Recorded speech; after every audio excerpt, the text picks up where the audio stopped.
भूल हो गई, हमको क्षमा करना। बाबा कहते क्षमा की तो बात नहीं है।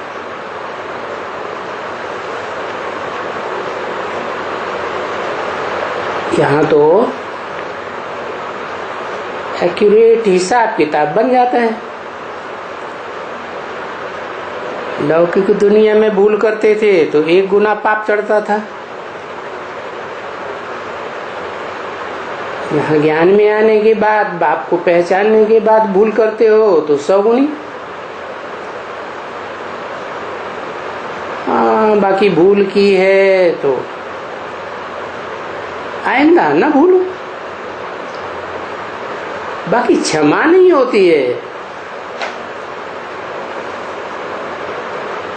रजिस्टर में तो भर जाता है ना।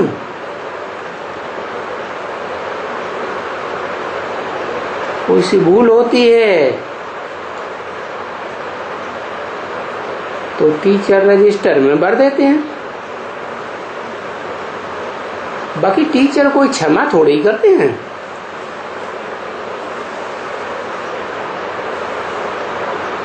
फिर रजिस्टर दिखलाते हैं कि मैनर्स इनके अच्छे नहीं हैं।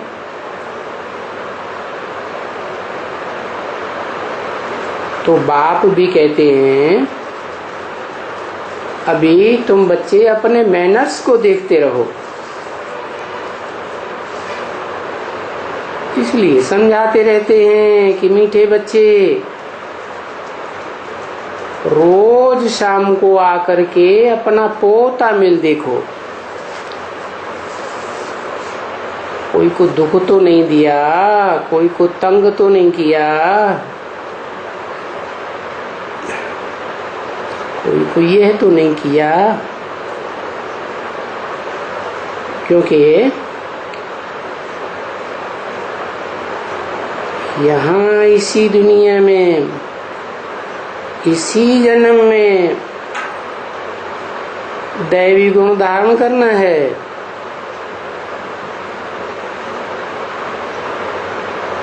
इस बात में टाइम तो लगता है ना बच्ची। अब देख सकते हो कि कितने समय के आसुरी गुण हैं।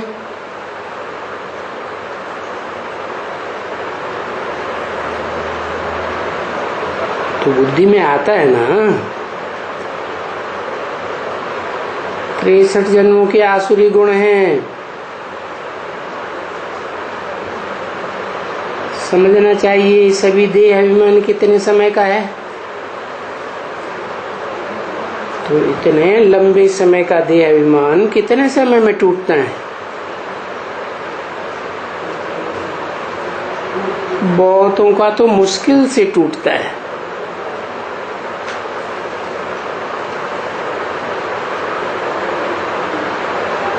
और बहुतों का सहज सहज टूटता है। क्यों? बाप की पहचान है, जो है जैसा है, जिस रूप में पार्ट बजाय रहा है उसी रूप में याद करते हैं तो सहज लगता है। नहीं तो बहुतों को मुश्किल। अभी जब देही अभिमानी अपन को समझें, आत्माभिमानी, तब ही बाप में लग जाएगा। अपन को देह समझेंगे तो लव कैसे जाएगा? प्यार जाएगा नहीं। प्यार नहीं जाता है तो बिखरा रहता है।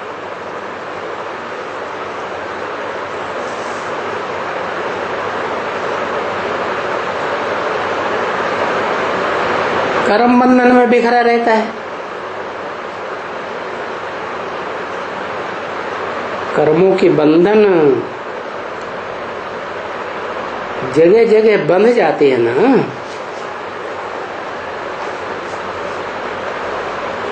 तो जिन देह के कर्म बंधन में बंधते हैं वहां बिखर जाता है।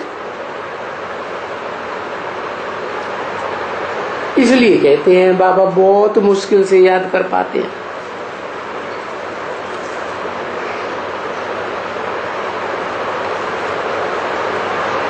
आपकी अब भी बेचारी याद होती नहीं। नहीं तो ये जो भी है ढेर संबंध, खाना, चाचा, काका, ताऊ, उन संबंधों में ही जाते रहते हैं। बुद्धि इनके पिछाड़ी लगी रहती है, उसके पिछाड़ी लगी रहती है। बाबा कहते हैं भले बच्चे, तो जब तक शरीर निर्वाह के लिए शरीर निर्वाह का अर्थ कर्म करना है तब तक तो ये रहना ही है। परंतु ये भी नहीं, उस शरीर निर्वाह के टाइम से भी टाइम निकाल करके पुरुषार्थ करो। और बाबा बहुत अच्छी रीति से समझाते हैं कि भक्ति मार्ग में भी तो देखो टाइम निकालते हैं ना।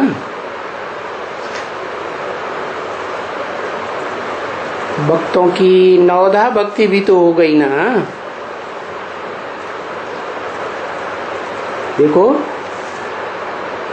मीरा क्या करती थी, सारा दिन कृष्ण की ही याद में जुटी रहती थी।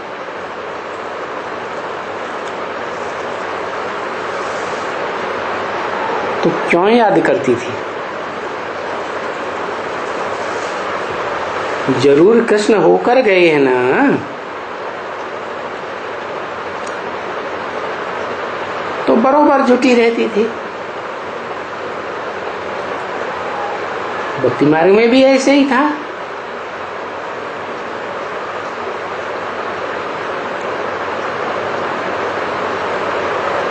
और यहाँ ज्ञान मार्ग में भी ऐसे ही है।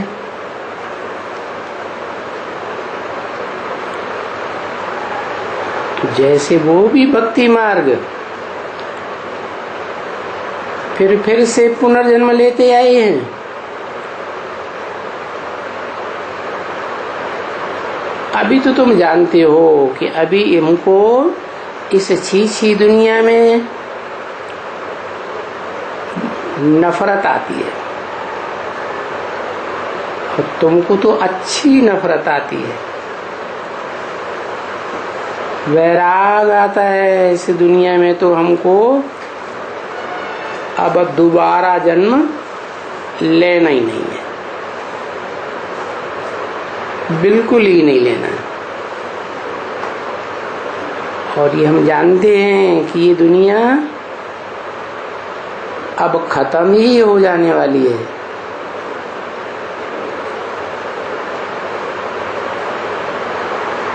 तो वैराग क्यों नहीं आना चाहिए? और ये बात भी तो तुम जानते हो, दुनिया थोड़ी जानती है। तुम्हारी बुद्धि में सब कुछ है, ऊपर से लेकर के नीचे कलयुग अंत तक सब कुछ है। और ये सारा ज्ञान सारा दिन तुमको, जैसे बाप में ज्ञान है वैसे बच्चों में भी तो ज्ञान आ जाता है ना।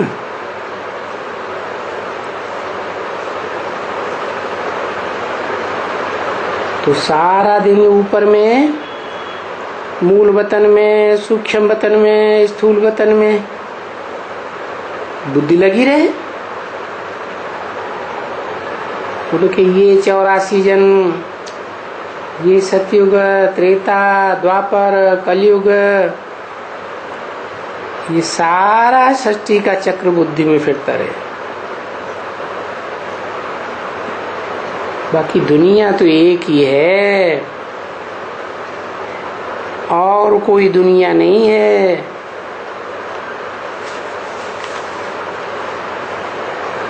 जैसे वो वैज्ञानिक लोग समझते हैं,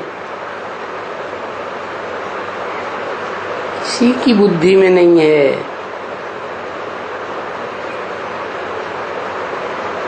जिसकी बुद्धि में इतनी इस तरह यादगार हो, वो तो किसी की बुद्धि में नहीं। तुम्हारे में भी जो बहुत अच्छे नंबरवार हैं, उनमें ये यादगार रहती है क्या? जो बाप बेहद की बात बताते हैं कि तुम एक एक धरती के चैतन्य सितारे हो, उनमें एक एक दुनिया बसी हुई है। कौन सी दुनिया बसी हुई है?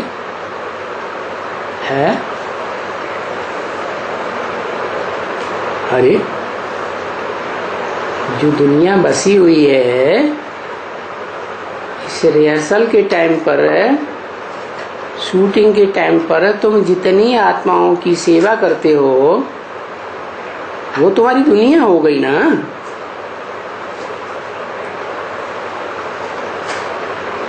तो उनकी बुद्धि में ये बात बैठी हुई है और तुम्हारी बुद्धि में है कि हम ऊंचे ते ऊंचे ऊपर में रहते हैं। हम भी रहते हैं और बाप भी रहते हैं। तो जहाँ ऊंचे ते ऊंचे स्थान में बुद्धि रहती है, तो तुम्हारा हुआ ऊंचे ते ऊंचा ज्ञान। और जो ऊंचे ते ऊंचा है, वो ही है पतित पावन। देखो वो है ना। और वो पतित पावन हमको पढ़ाते रहते हैं। वो ही सब बातें पढ़ाते रहते हैं ज्ञान की, और बस तुमको ही पढ़ाते हैं और तुम ही जानते हो,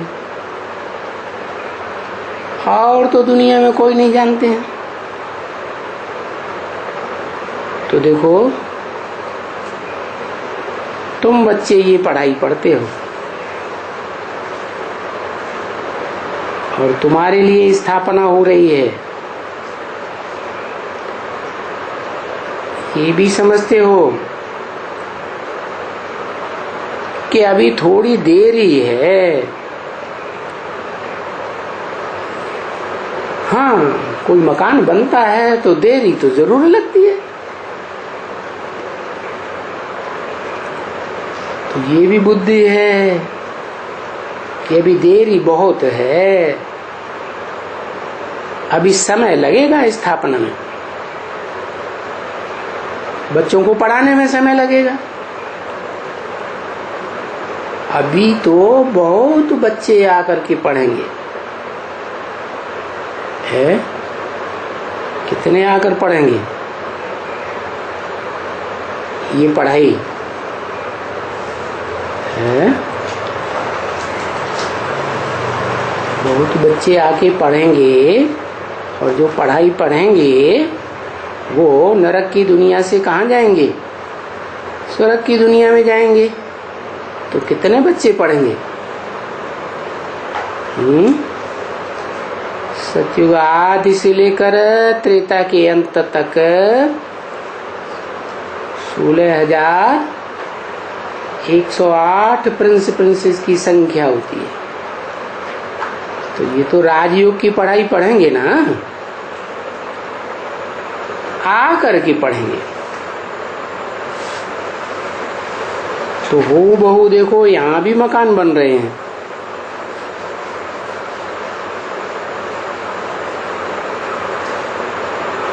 ये पुराना मकान हो गया ना, तो हाँ, पुराना टूटता जाता है और नया बनता जाता है। तो कहते रहते हैं ना, अच्छा लगता है ना बच्चे, कहाँ ये बाकी पुरानी टुकड़ी भी टूट जाए, क्योंकि ये पुरानी दुनिया ठीक नहीं लगती है। अभी तो ये हद की बातें हैं, तुम्हारी बुद्धि तो बेहद में रहती है। ये पुरानी छीछी दुनिया, इतने ढेर के ढेर मनुष्य आकर के हुए पड़े हैं,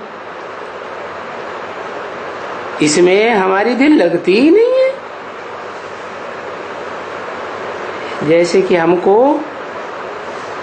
कुछ आखिर में ही नहीं आता है। यहाँ हमको यहाँ रहना ही पसंद नहीं है। हम तो इस दुनिया से जाना चाहते हैं। तभी बाप कहते हैं ना, अब याद करो कहाँ जाना है? जाने वाला कौन है? हम आत्मा है ना, तो हम आत्माओं के घर में हमको जाना है। और यही है मनमना भव का अर्थ। क्या क्या अर्थ है? मेरे मन में समा जा। किसके मन में समा जा? बाप के मन में समा जा। बाप के मन में क्या है?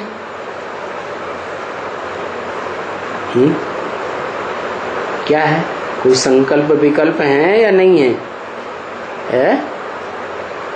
बाप के मन में क्या है? एक शिव बाप, दूसरा न कोई। तो और शिव बाप कहाँ रहता है?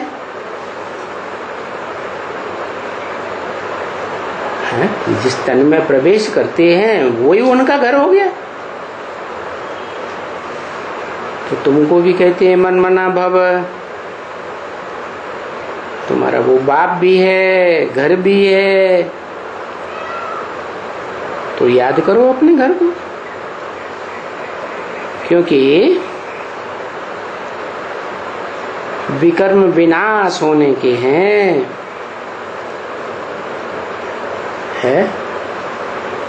इस दुनिया में रहेंगे बुद्धि, तो पाप कर्म बनेंगे या नहीं बनेंगे?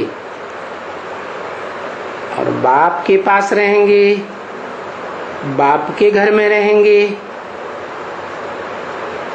तो वहां तो पाप होने की बात ही नहीं।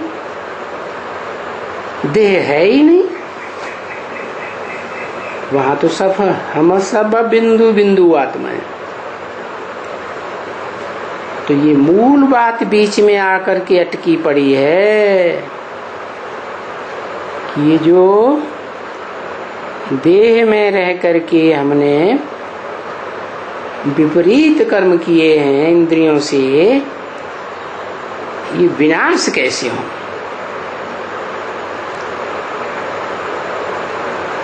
इन विकर्मों का विनाश नहीं करेंगे तो सजाएं खाएंगे, और सजा भी खानी पड़ेगी, और याद से भी भ्रष्ट हो जाएंगे, पद भी भ्रष्ट हो जाएगा। डबल नुकसान।